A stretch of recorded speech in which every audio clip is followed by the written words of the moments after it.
मंत्री छगन भुजबल को राष्ट्रवादी कांग्रेस अजित पवार गुट से उम्मीदवारी मिली है।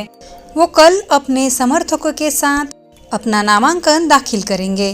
उनके साथ बड़ी संख्या में सहयोगी होंगे, लेकिन उनके भतीजे समीर भुजबल शरद पवार गट का हाथ थामने वाले हैं।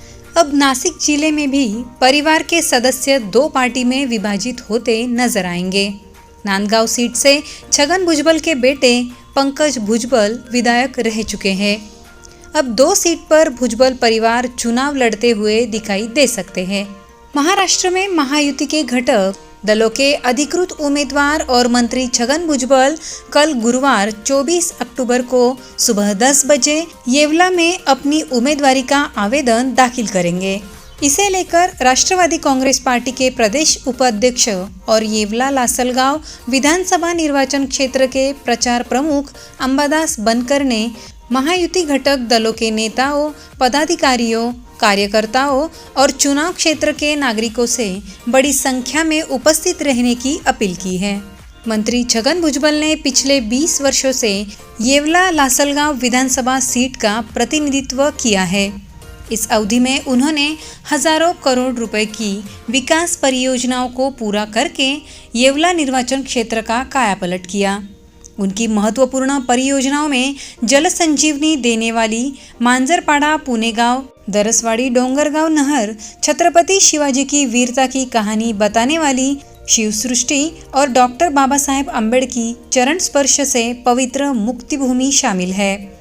आज पूरे राज्य में उनके विकास कार्यों की चर्चा है।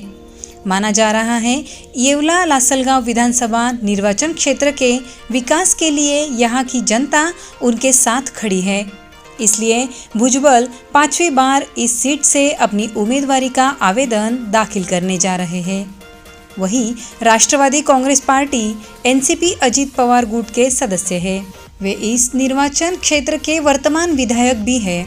भुजबल के उम्मीदवारी आवेदन भरने के लिए 24 तारीख को येवला शहर में सुबह 10 बजे संपर्क कार्यालय से एक भव्य रैली निकलेगी। यहां से शुरू होकर यह रैली विंचूर चौफुली फतेहपुर नाका मार्ग से येवला तहसील कार्यालय की ओर बढ़ेगी। इस दौरान महायुति के घटक दलों के प्रमुख नेताओं की उपस्थिति में मंत्री छगन भुजबल अपना उम्मीदवारी आवेदन दाखिल करेंगे। इसके बाद एंजोकेम हाई स्कूल मैदान में एक भव्य सभा आयोजित की जाएगी, जहां से वे सभी को संबोधित करेंगे। छगन भुजबल ओबीसी समाज से आते हैं। आरक्षण को लेकर मनोज जरांगे पाटिल से उनका विवाद चल रहा है। इस विवाद का असर चुनाव में नजर आता है या नहीं, यह 23 नवंबर को पता चलेगा। महाराष्ट्र बुलेटिन के लिए अजय पाटिल, नाशिक।